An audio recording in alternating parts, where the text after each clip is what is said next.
Fala galera que curte o PCFX, o vídeo de hoje vai ser bem rapidinho e eu vou soltar aqui alguns palpites que eu tenho sobre a nova geração da NVIDIA. E eu não vou falar apenas das RTX 3000 de uma maneira geral, vou falar de alguns modelos específicos. São chutes que eu vou soltar no ar para que a gente possa se divertir depois, no dia em que elas forem lançadas e ver se eu cheguei pelo menos perto. Eu vou arriscar preço, algumas especificações e até a performance. Claro que tudo isso que eu vou falar aqui é absolutamente baseado em dados históricos, baseado em rumores que fazem sentido e concatenando aí diversas informações que a gente tem divulgadas na internet afora. Eu vou começar pelo nome da série. Muito provavelmente nós não estamos falando de RTX 3000 ou série 30, como muitas pessoas pensam. Talvez estejamos falando de uma série 21. A NVIDIA falou aí em 21 dias, quando começou o Ultimate Countdown, falou nos 21 anos de GeForce. Eu imagino que, justamente por nós estarmos hoje na série 20, a próxima muito provavelmente será a série 21. Então, teremos aí 2180, 2190, se for o caso, 2170, 2160. Outro detalhe que eu quero falar um pouquinho para vocês é a respeito do preço.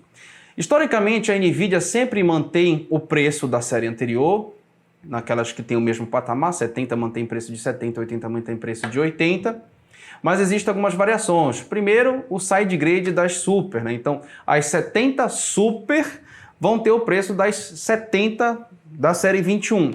Só que com uma pequena inflação aí, deve ser em torno de 2, 5% nesses últimos 2 anos. Então, a gente deve ter um pequeno acréscimo. Agora, isso significa que a NVIDIA vai usar uma estratégia diferente da que ela usou nas RTX do primeiro momento, as normais, as não super. Por que eu digo isso? Se você for lembrar da série 900, a 970 tinha performance da 780 Ti e tinha preço de GTX 770. Mesma coisa na série 1000, a 1070 tinha performance de 980 Ti e preço de 970. Quando nós chegamos nas Turing, infelizmente isso mudou. Mudou por quê?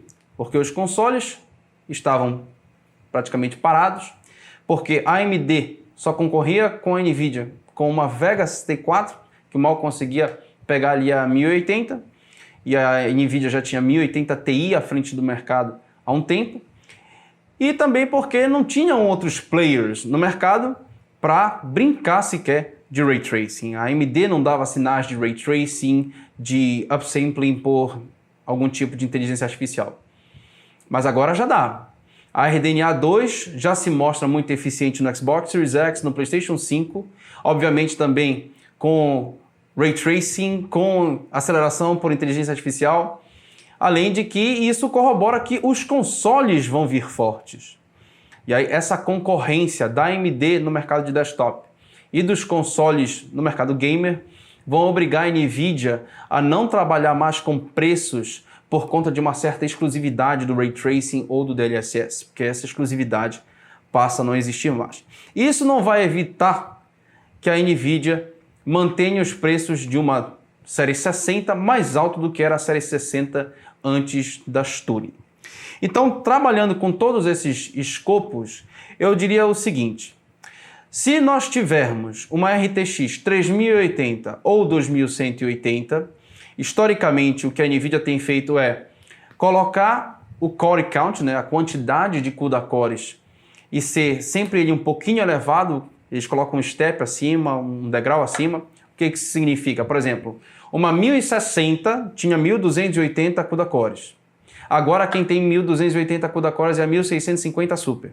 Ou seja, a 1650 Super, que é de um degrau abaixo, ela tem o mesmo core count, mesma quantidade de CUDA cores da 1060, que seria um degrau acima da geração anterior.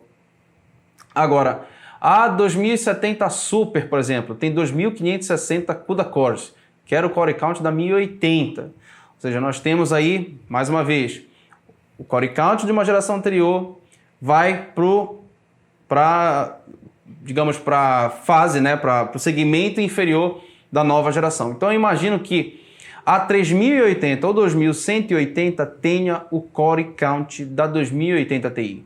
4.500 e tarará CUDA cores. Se ela mantiver realmente essa ideia, ou seja, a mesma quantidade de CUDA cores de uma 2080 Ti, ela vai ter a mesma performance? Não. Por quê? Ampere em FP32 tem um IPC maior do que Turing. Isso a gente tira pelo próprio GA100 que já foi divulgado. O FP32 dele aumentou em IPC em torno de 15%. Então, se mantivermos o clock e mantivermos a quantidade de núcleos, a 3080 vai ter a performance idêntica à 2080 Ti. Só que, com os 15% de IPC, nós vamos ter 15% a mais de performance.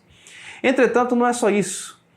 Nós temos um TDP maior, o que provavelmente significa que elas vão ter clocks maiores e elas vão estar também num processo, numa litografia diferente, o que pode ainda acarretar clocks maiores ainda, a ver, por exemplo, pela evolução que existiu entre a RX 5700 XT e as Polaris ou as Vega, por exemplo, que saíram de 1400, 1500 MHz para 1900, 2000 MHz. Então é possível que a NVIDIA traga clocks mais altos. Se a gente tiver aí em torno de 10% a mais de clock e 15% de IPC, isso não se soma, tá, pessoal? A gente tendo os 15% de IPC na mesma quantidade de núcleos e aí coloca aí em cima mais 10%, no total a gente tem 26,5% de ganho de performance em placas com a mesma quantidade de núcleos.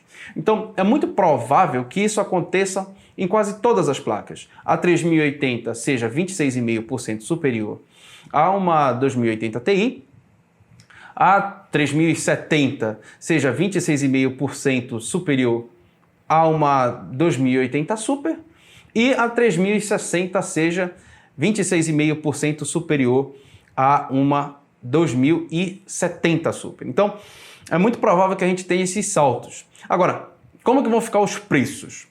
Se a gente tem hoje uma 2060 Super em torno de $499, provavelmente a 3060 seja 549. Não, aliás, a 2060 é 399, né? Então a gente deve ter aí a 3060 a 449 ou coisa nesse sentido. Se a gente pegar a 2070 Super, que está ali entre 500 e 599 dólares, a gente deve também ter a 3070 nesse patamar aí com um pouquinho de inflação. E a 3080, que está ali perto da 2080 Super, né, que vai substituir a 2080 Super, que está em 699 dólares, deve ir para 749 dólares, 799 dólares. Mas e a 3090? Pessoal, a 3090 especificamente tem diversos vazamentos e esses vazamentos já demonstraram algumas coisas. Primeiro, ela vai ter 3 pinos, né? 3 inputs de 8 pinos para fonte, que significa que essa placa consome absurdo. Outro detalhe aqui, com base na parte de trás da placa, nós vamos ter 12 bancos de memória. E aí, ao contrário de que muita gente pensa, não serão 12 GB, serão 24 GB. Afinal, nós estamos falando da parte de trás, o chip não está aí. Na parte de trás está somente as memórias. Então, se tem na parte de trás, é porque também tem na parte da frente. E aí, obviamente, nós estamos falando de 24 GB. Essa placa vem para substituir a RTX Titan, que está hoje por 2.499, então eu imagino que essa placa deva vir aí por 2.699. Uma inflaçãozinha aí de 10%, alguma coisa assim, 5%. Então deve vir 2.499, 2.599, algo nesse sentido. Tá bom? Então esses são os meus palpites e 26,5% mais ou menos é um bom palpite para quem está pensando aí em um salto geracional. Normalmente é por aí, entre 25% e 35%, até porque Ampere não deve ser muito diferente de Turing. Turing já vem com muitas tecnologias como Mesh Shaders, Variable Rate Shading, entre outras coisas. No mais, algumas vão fazer mais diferenças do que outras, dependendo da variação, dependendo do projeto, dependendo de muitas coisas. Mas seria mais ou menos isso que eu arriscaria. E o Ray Tracing? Bom, aí realmente é bem capaz que a tecnologia de inteligência artificial ajude bastante nesse tipo de performance, porque os Tensor Cores de Ampere são muito mais rápidos do que os de Turing, mas os Ray Tracing Cores ainda não deram as caras, ainda não sabemos absolutamente nada sobre o poder de performance desses novos RT Cores.